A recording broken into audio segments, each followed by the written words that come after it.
Your hand if you've been asking yourself this question every week for the past month. Is this going to be the week that the Miami Hurricanes land a transfer portal quarterback? You are Locked On Canes, your daily podcast on the Miami Hurricanes, part of the Locked On Podcast Network, your team every day.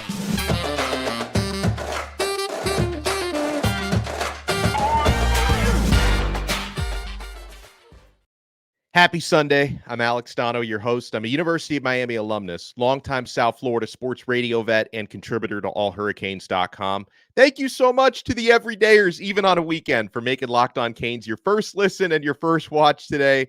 Be like our guy Terry and hit that like button, smash that like button, subscribe to our YouTube channel. We are live right now at noon here on Sunday. And if you listen to the audio version, make sure you subscribe on Apple Podcasts, Spotify, wherever you get your pods.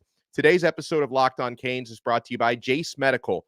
Empower yourself when you purchase a Jace case, providing you with a personal supply of 5 antibiotics that treat 50-plus infections. Get yours today at jacemedical.com. That's Jase medical.com. All right, my friends. People are always asking the latest on the Miami Hurricanes transfer portal quarterback search. I'm getting more and more optimistic by the day. I mean, I say optimistic. Some of you might say, why would you be optimistic about an FCS quarterback? But I'm getting more and more optimistic that Miami could be on the right track to landing Albany transfer quarterback Reese Poffenbarger. Now, let me also note right from the top, this may not be the only quarterback that Miami is looking to land. If Miami is able to land Reese Poffenbarger out of Albany, FCS leading quarterback from this past year, 2 years of eligibility remaining, I believe the Hurricanes would not give up on trying to land Talia Tagovailoa, who we're going to talk about a little bit more, who's still looking to get that waiver granted by the NCAA for an additional year of eligibility. We'll talk about his justification for why Talia feels like he should be granted that waiver. And you guys can tell me whether you think he's got a strong case or not. I think he has a pretty strong case given the circumstances. I just think the NCAA is going to have to decide, if we create another precedent on how to grant a waiver for extra eligibility, is this going to open the floodgates for a lot more requests and a lot more waivers? I think that's the type of thing the NCAA does have to think about when they consider granting a waiver. But I do think in Talia Tagovailoa's case, he's got a pretty good premise for why he wants that waiver. And it's also, I think, going to help his situation that Maryland, where he's just played for the past 4 years, is assisting him in this process. And even Alabama and Nick Saban, where he played his first year, are assisting him in that process. When you have the cooperation from your former school or schools, it usually does help that. Going all the way back to when Miami landed Tate Martell. I know no one wants to remember that name, but one of the reasons why he was granted a waiver was Ohio State, where he was transferring from, assisted him in that process. That was before the one-time transfer rule. So since that time, the NCAA has become a lot more lenient overall on transfers. But let's talk a little bit about Reese Poffenbarger from Albany. And I know that the first time you saw that name, you probably chuckled. I chuckled a little bit. When you heard that, he plays at Albany, you might have groaned and chuckled a little bit. Listen, obviously, if you're talking about bringing somebody in from an FCS team, there's obviously no such thing as a slam dunk when you bring a quarterback from FCS to Power 5, okay? There's, huge difference in the level of competition and what's necessary week in and week out on the schedule. So there are no slam dunks when you bring in quarterbacks from the FCS. But I'll tell you, man, first time I saw his name, I chuckled a little bit. The more that I actually watch and study and deep dive into what Reese Poffenbarger actually brings to the table, I don't laugh as much. I think he's got a lot of upside there, okay? And these are some of his Pro Football Focus numbers as shared by Inside the U. Poffenbarger earned an 81.2 passing grade last season. He showed a willingness to push the ball downfield. I do like how aggressive he is with his deep shots. He attempted 103 deep balls and completed 35 of them. As a runner, he averaged 3 yards per carry after contact, and he forced 18 missed tackles. He shows an ability on tape, they write, Or no, actually, I wrote this. I'm reading off I'm plagiarizing myself. These are my own notes. He can make just about every throw accurately, even against, an FBS opponent last year in Baylor. His team overall got beaten up by Baylor because they were outmatched. But I did see Poffenbarger throw a couple of very accurate deep balls into tight windows and pretty good coverage against Baylor.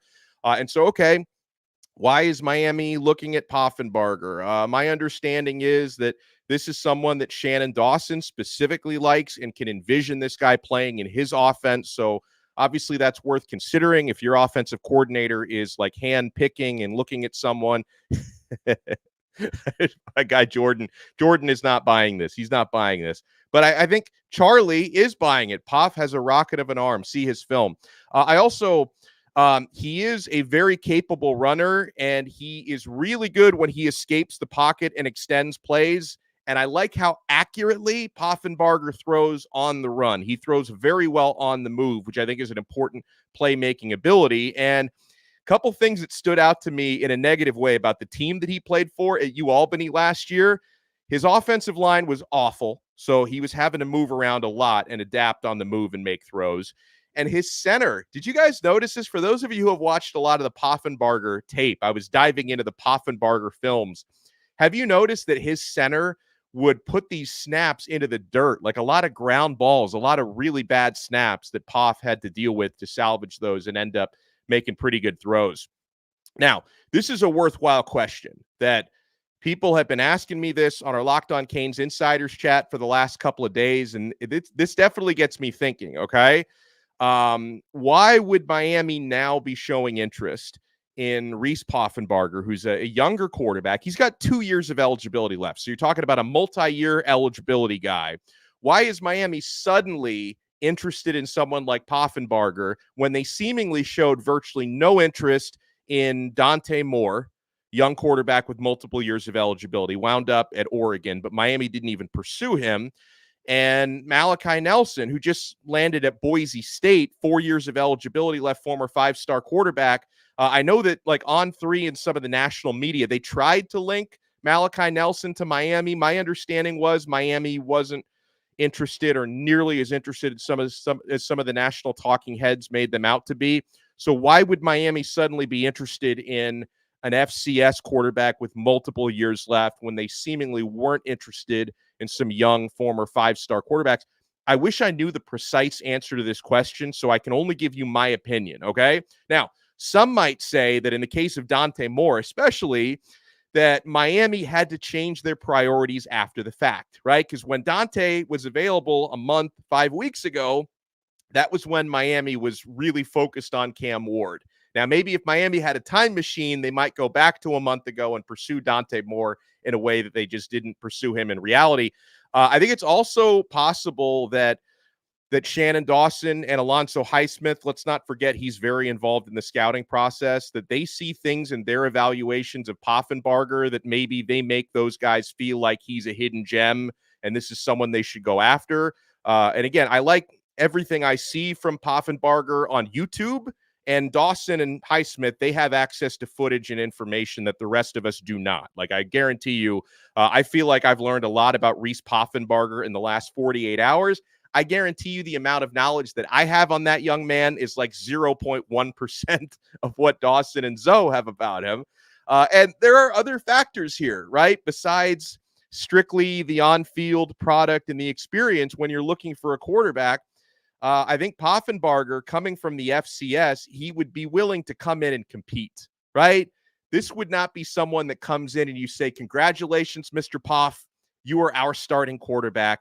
Go out there and do your thing. No, he would have to come in and compete with Jakari Brown, with Emory Williams. It would be a 3-way battle royale in spring football and in fall camp, and there's nothing wrong with that. I like the idea of an open competition. I think that makes everyone better.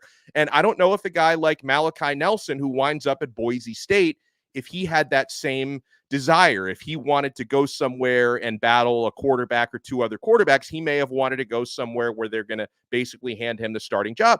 And then also, when you wonder why Poffenbarger now, I think there's also could be an NIL implication here, because again, in my opinion, and we'll talk more about Talia Tagovailoa's situation, in my opinion, Miami would still pursue Tagovailoa even if they were to get the Poff man first, okay? Because, again, coming from FCS, I can't imagine that the NIL price tag, although if you smell what the Poff is cooking, there's some slogans we can work with. Like the T-shirt opportunities are endless. There are some slogans we can work with. But still, I can't imagine his NIL price tag would be very high. So you could still potentially have a pretty hefty budget to go in and bring somebody like Talia Tagovailoa if he does become available. And another thing with Poffenbarger is, in studying him the last couple of days, he really does remind me a little bit of kind of a younger, obviously a much younger version of Baker Mayfield in the way that he plays, in the stature, in, the sort of swagger that he plays with on the field.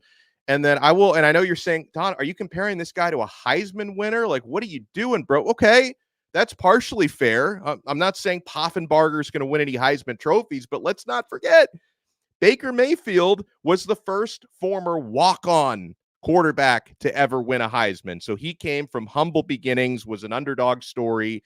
I wonder if there are any similarities there with Reese Poffenbarger, where he plays a similar way and has a similar stature to what Baker Mayfield played with. All right, so folks, a couple days ago, it was Friday, when Talia Tagovailoa, Maryland and Big Ten all-time leading passer, entered the transfer portal. And then everyone's wondering, does this mean he got the waiver? When is he going to get the waiver? If he gets the waiver, is he definitely coming to Miami? Guys, we have so much to talk about. You want to keep it locked. We are only getting started right here on this episode of Locked On Canes. Stay with us. And thank you so much for staying with FanDuel all NFL season long and all college season long. We got just one more college football game to play, guys. And the NFL season, I know that's wrapping up this weekend, but there's still time to get in on the action with FanDuel, America's #1 sportsbook. Right now, new customers get $150 in bonus bets guaranteed when you place a $5 bet. That's $150 in bonus bets, win or lose. The app is so easy to use. There's so many different ways to make a bet, like live same-game parlays. You can find bets in the new Explore tab. You can make a parlay in the Parlay Hub, which is the best way to find popular parlays. So I'm looking at my Miami Dolphins. It's going to be a tough game because they've got a lot of injury concerns.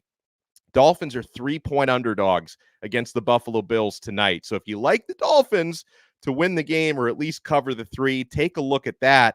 I think for the Bills, whether the Bills win or lose, I like Josh Allen to throw an interception. He can be a little careless with the football. So these are some of the things and some of the stats and numbers and props that I look for at FanDuel. You can have so much fun. Visit FanDuel.com/lockedon and make your first bet a layup.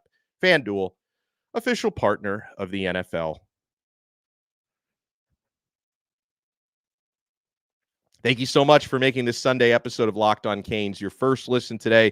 We're available free wherever you get your podcasts, available free on YouTube. We are live on YouTube right now, and man, I'm sure the quarterback debates are raging in the live chat right now. And listen, 818, it's going to be Luke Nichols' show in 2 to 3 years. All right, Miami's got to keep Luke Nickel 4-star. I think you're probably right. He'll probably get his 5th star this upcoming season. He's got a senior season to play at Milton High in Georgia. We'll see if Luke Nickel gets that 5th star. He's verbally committed to Miami.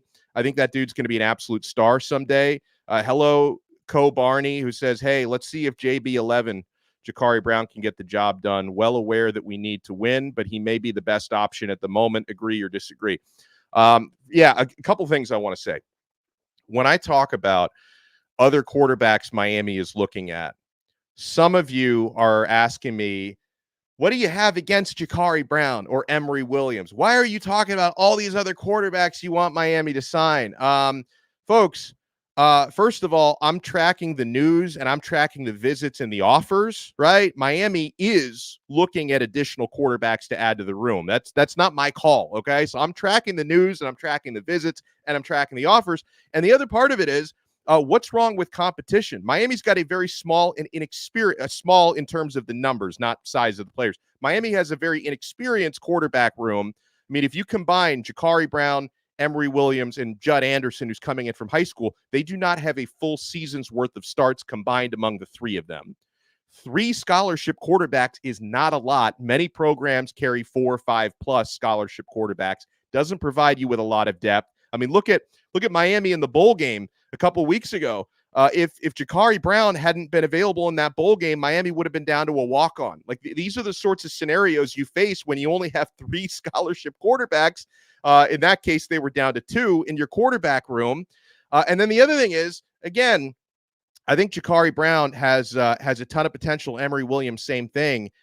With their experience level, if you're talking about winning as many games as possible this coming season, your best option is to find. Now, I'm not saying Poffenbarger is that, obviously, but that's why I think your best option would have been to find a Cam Ward or a Will Howard or even a Talia Tagovailoa that could help you win more games this coming season. And then in 2025, when Jakari Brown and Emory Williams are still young, one of them can take over and be more ready and have more training and experience under their belt to be a more mature starting quarterback in a couple of years. Because I got news for you folks.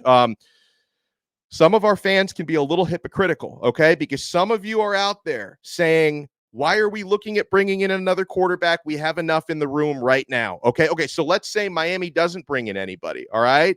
And you start a Jakari Brown or an Emory Williams with very little experience for 12 games next year, right?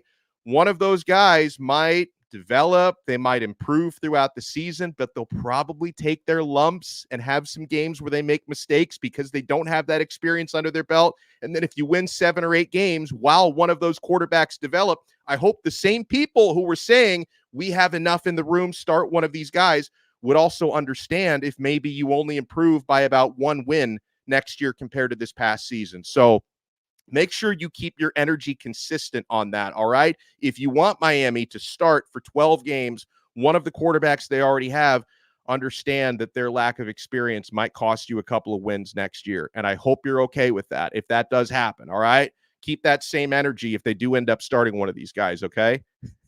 It's a good question there by Brad Jones. Can we bring back Tate Martell? I feel like Martell might have a year of eligibility left. Like, didn't he kind of quietly retire from college football when he could have hung around another year? Let's not sleep on Tate Martell, right? Of course, I'm completely kidding about that, all right?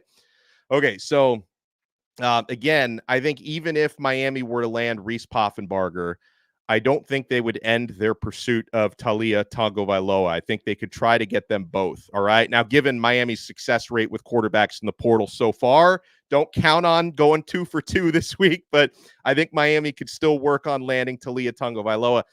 Here is what Pete Thamel on ESPN, who's had extensive conversations with Tagovailoa and I believe some family members of his over the last couple of days, has said about his waiver request. So Talia told Pete Thamel that the waiver request for adding back the year of eligibility stems from the circumstances around the 2 games in which he played a total of 4 snaps in his true freshman season at Alabama.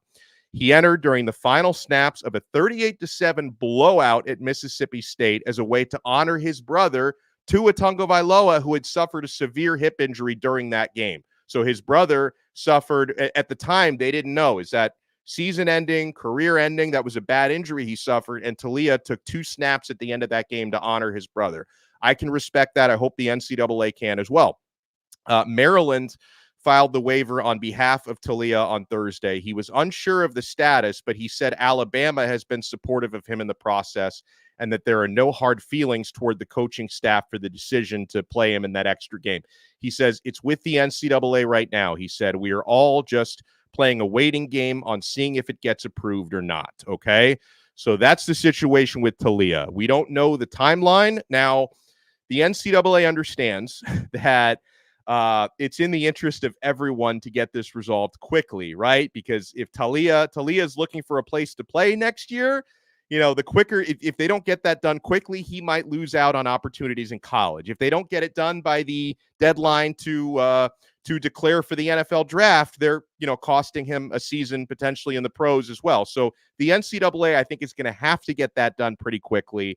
Obviously, it's in the interest of Miami if you find out pretty quickly within the next, hopefully, week or so, whether Talia is going to be able to play another year. Now, he's already entered the transfer portal. We covered that on Friday. But entering the transfer portal didn't mean he's been granted the waiver. that's just one of the steps. Like he's entering the transfer portal, but obviously any team who might be recruiting him understands there is a chance he might not be cleared, but entering the transfer portal was part of, that was an important step for him to try to play college football next year if he is allowed to or isn't allowed to. I get a general sense of optimism that most people feel Talia will more than likely be granted the waiver. And then if that happens, Miami Hurricanes would absolutely be the odds-on favorite, okay? I look at it from Miami's perspective and from his perspective, all right? Miami, as we know, missed out on Will Howard, has apparently missed out on Cam Ward, who's headed to the NFL. Those were Miami's top two choices. Throughout this process of looking at transfer quarterbacks, Miami has prioritized guys who are, 1 year left, experienced bridge quarterbacks, and Talia's got relevant experience. You're talking about all-time leading passer at Maryland, all-time leading passer in the Big Ten Conference, and was the Big Ten's passing leader this past year, a 4-year starter for the Maryland Terrapins. There is nothing that dude has not seen on the field. So I get it. Like, is he as much of a game changer or a dynamic playmaker as Cam Ward? No, I'm not going to lie to you. He's not. But is Talia Tagovailoa a solid quarterback? Yes, he is. So from a Miami point of view, after missing out on some of the guys they've missed out on, absolutely, this is someone who would fit the bill for Miami. From Talia's standpoint, obviously, you come to Miami, you do get on national TV quite a bit, whether it's love or hate. Miami gets a lot of attention from the media, as his brother well knows that. And yes, being closer to Tua, it's a very tight-knit family, the Tagovailoa is. Being closer to Tua, his parents, everyone else that goes to a lot of Tua's games and spends a lot of time in South Florida.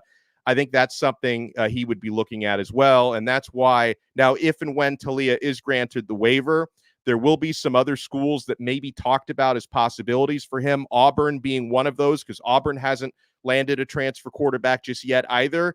But I do think Miami would have an advantage over anyone else because of where the team is located, where his brother plays, where the family wants everyone to be. So, and I would expect Miami to pursue him heavily. They probably are already pursuing him. They just don't know for sure if he's going to be allowed to play next year or not. Okay.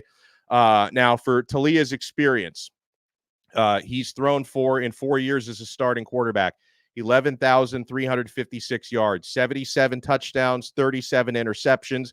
He's completed 67.1 of his passes.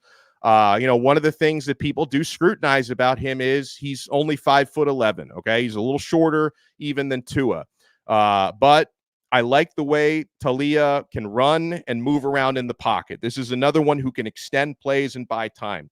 He's run for 205 yards and 13 touchdowns. He broke the Big Ten's career passing record, okay?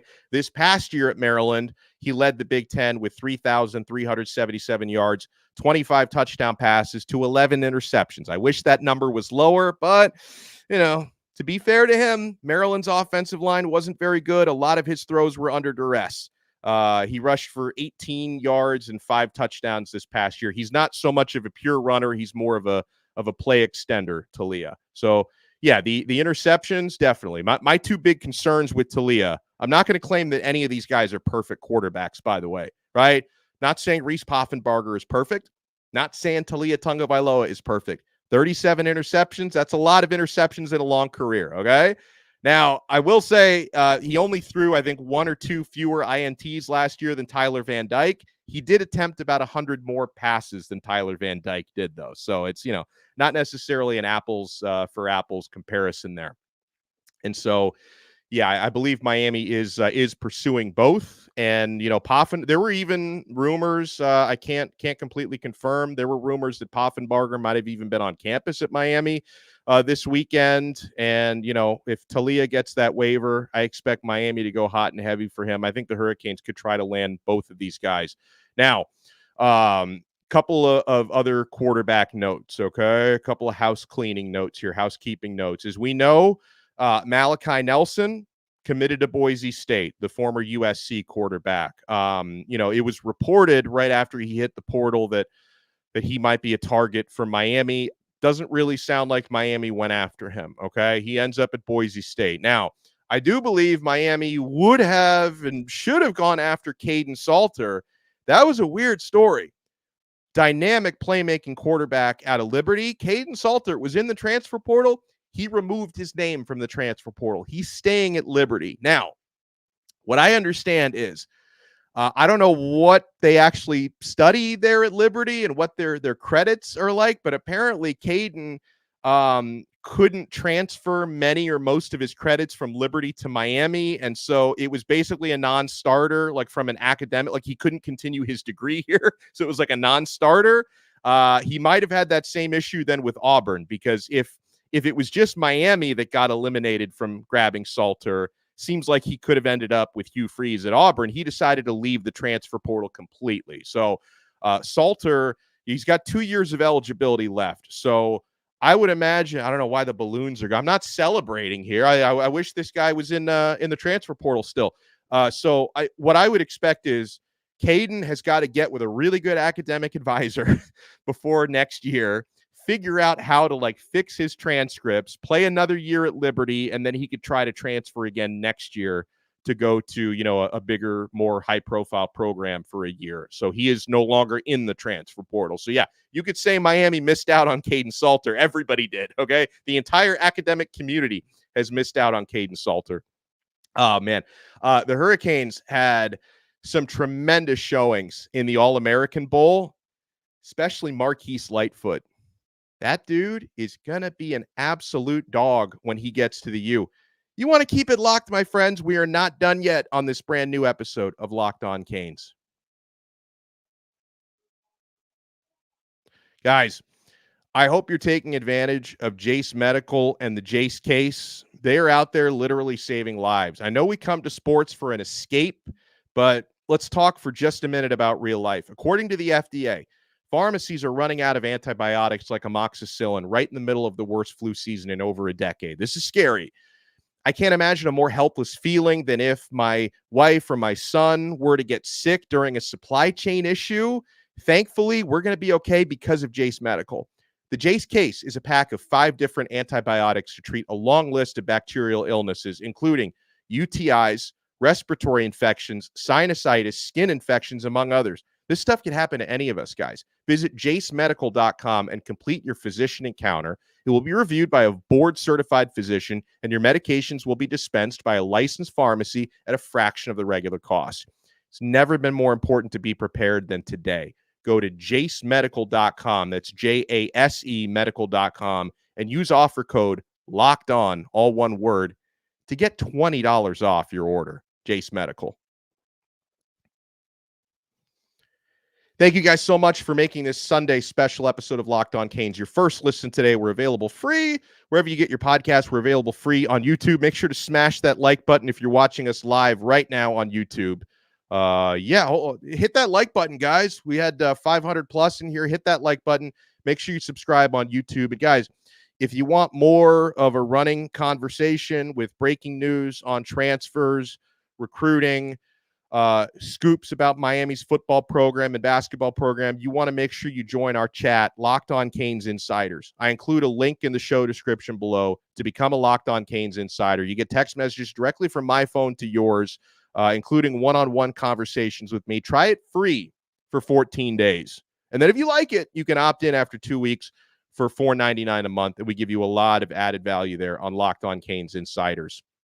So, yeah, I was watching, on Thursday or Wednesday when I was watching the Under Armour All-America game, and I was watching my dude Booker Pickett just dominate 2.5 sacks from the edge. And then on Saturday, I'm watching the All-American Bowl, and I'm looking at Marquise Lightfoot absolutely dominating off the edge, collecting 2 sacks and looking unblockable. And the competition level was even a little bit higher in the All-American Bowl. Bravo, Jason Taylor and Joe Salavea in the recruiting job that they've done. And that's only 2 of the guys that they're bringing in on the edge because, I like Elias Rudolph. I like Armando Blunt is an absolute stud. A lot of the interior guys they're bringing in are fantastic. Justin Scott also played well in the All-American Bowl. So you can understand why Lance Guidry didn't want to go anywhere. And you can understand why Jason Taylor is more than happy to stay around for a little bit longer at the U, because, folks, within the next couple of years, we're already seeing Ruben Bain do his thing. We saw a little bit of Jaden Wayne last year, and Jaden Wayne is only going to get better. And Josh Horton, who came in last year, is only going to get better. And the Justin Scotts and the Armando Blunts and the Dalen Russells, these guys are only going to come in and really, really push the competition level. Miami's defensive line is going to be absolutely sick and stacked for the next few years. So I really appreciate that. And, watching Marquise Lightfoot was the highlight of my Saturday yesterday. I'm also Nigel Kelly as well. Thank you, Fresh. I don't want to leave out any names when I talk about these guys. And we still have another year of Akeem Mesidor. He can get healthy. We forget how good Akeem was because he barely played last year because he was injured. So Miami's defensive line is going to be in awesome shape this coming year and for the next few years with all these young guys coming in. And also, one of the pleasant surprises, watching Derek Plaz on the offensive line. He got the late invite to the All-American Bowl, and he held his own. He played really well. Derek Plaz, I don't know why this guy flew under the radar for as long as he did, because he plays in, a really big program in Jacksonville. I know it's not South Florida, but Mandarin High School is a really prominent program. I don't know if he was a late bloomer or what, but Derek Plaz is another one who's been absolutely turning heads, man. Absolutely. And yeah, I guess you guys are talking too about quarterbacks in the chat. Hello, Birdstone. And yes, Judd Anderson, he is an early enrollee. So Judd's going to be around for the spring. I will tell you something that I like about, Miami's quarterback room right now is the size of these dudes. Jakari Brown, 6'4", 6'5". Emory Williams, 6'5". Judd Anderson is 6'7". And at 6'7", he's very nimble and he moves very well because he's also a pretty accomplished high school basketball player, Judd. So he's got athleticism that kind of goes beyond what a lot of guys of his size would have. All right, folks, I appreciate it. If you love the show, smash the like button. If you hated the show, hit the like button anyway, and make sure to subscribe to Locked On Canes. Subscribe on YouTube. Subscribe on all the audio platforms, wherever you get your podcasts. And we'll talk to you again tomorrow. Hopefully we have maybe some news about a new quarterback or something going on. We will talk to you then on another episode of Locked On Canes, part of the awesome Locked On Podcast Network. Your team every day.